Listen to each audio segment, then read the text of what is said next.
Usa ka green sea turtle nga midagsa sa baybayon sa Zone 2, Barangay Buaya, Lapu-Lapu City na rescue sa mga personnel sa City Environment and Natural Resources Concenro. Nagluya na kini og nakitaan og mga assist.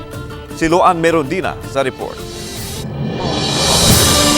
Nagpakitabang sa mga personnel sa Senro Lapu-Lapu City ang mga tanod sa Barangay Buaya human masigpati sa mga mulupyo sa dapit ang usa ka pawikan sa kabaybayunan sa Zone 2 alas 5 kaganihang buntag. Apan kinabantayan nilang nagluya na kini ug daghang mga sisina ang mitapot niini gida ang maong pawikan sa taga Senro sa USC Marine Research Station sa Barangay Maribago. Didto ila kining gihinluan. Usa kini kalaki nga may sukod nga 31 inches ang gitason ug 25 inches ang gilapdon.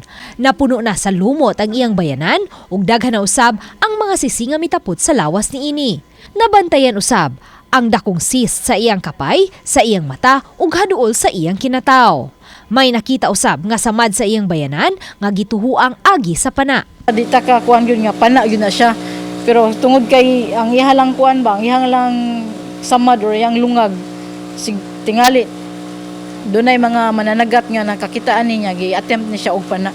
Matud ni Erica de la Torre, marine biologist, nga tungod sa katalandugon sa kahimtang sa maong pawikan, gikinahanglan nga mahiling dayon kini sa usa ka veterinarian ug mahatagan og pagtagad ang pagpakaon niini. Although na may mga marine biologist diri pero dili man siya ingon nga expert yun sa sea turtles and need yun og examination sa veterinarian gud ang sea turtle, especially sa iyahang status karon nga klaro kaayo and very kana ganing marag luya na kay siya.